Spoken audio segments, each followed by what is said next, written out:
Hey, how's it going, guys? My name is Dr. Rad. I've been teaching mathematics for about 35 years now. Been around the block. I'm an expert at what this learning target will cover. Today's essential question is, how can we solve equations with variables on both sides? As of today, you've seen equations with combining like terms. You've seen some distributive property. And you've probably also seen some two-step equations. One step, of course. Well, today we're going to explore a little bit with equations with variables on both sides. Okay? Best way I can do that is through examples. First example. Make sure you're taking notes and following along. You will be required to know this for the next meeting period. Okay, example 1. If we have 8x's equal to 2x's plus 18. Okay? The first step is always the same. I like to draw a mirror line. This line reminds me that whatever I do on one side, I must do to the other.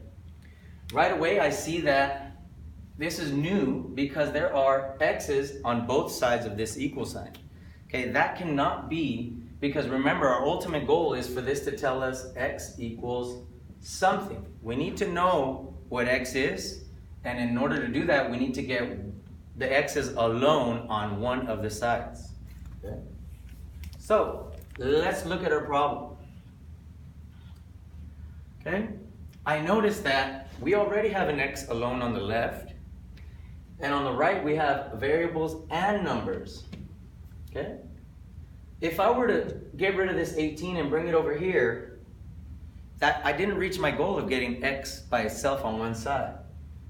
So to me, the first step should be to get rid of this 2x on the right side. How can I undo a positive 2x? Subtract 2x. Gotta do it to both sides. Okay? Staying organized, I know that 2x minus 2x eliminates this one. Okay, and then on the left side, 8x's minus 2x's gives me 6x's.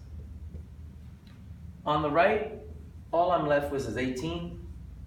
And this should now look a little more familiar. This is a one-step equation where to get x by itself, we would have to do the opposite of multiplying, which is to divide. Eliminates our 6's there, and now we get our solution of x is equal to 3.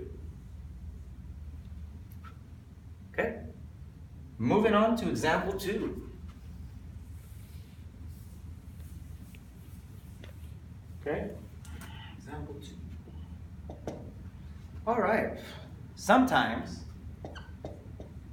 we are going to have variables and numbers on one side, and then once again, variables and numbers on the other side. This makes it a little less obvious on deciding which side I am going to eliminate the x's from. So I'm going to show you a little trick that I always use because I like to keep my numbers positive. I am going to eliminate the smaller amount of x's, which is the 4x.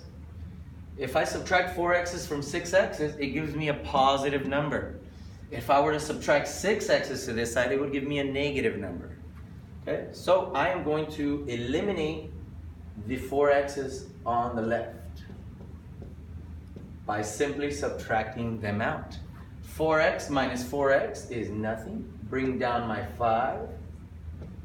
6x's, take away 4x's is 2x's. Bring down my negative 5. And voila, like magic, we now have a two-step equation left over.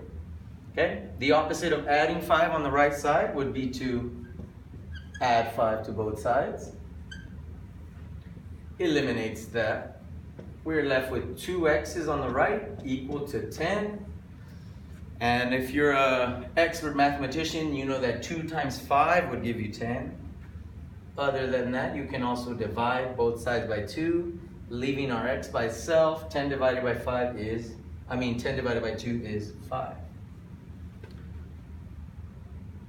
All right.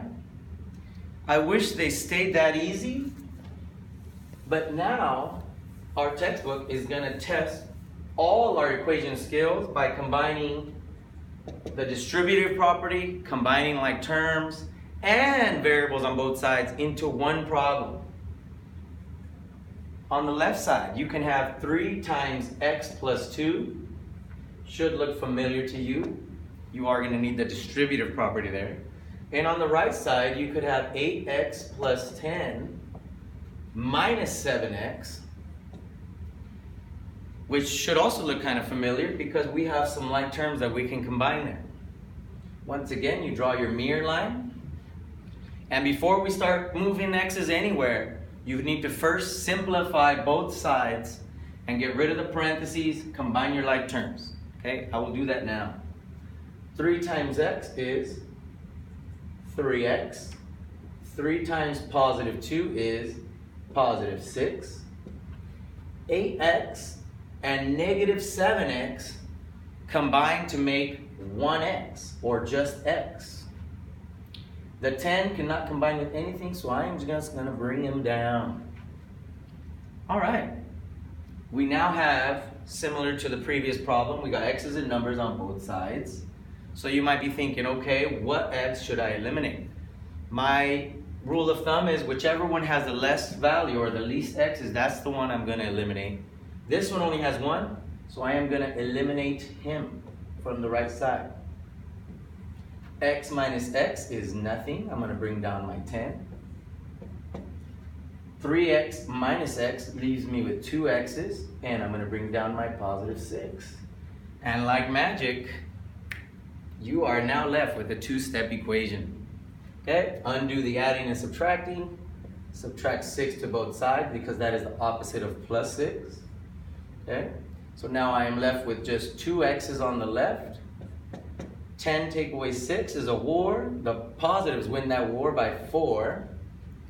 And if you're an expert mathematician, 2 times 2 is 4, so you know x is 2.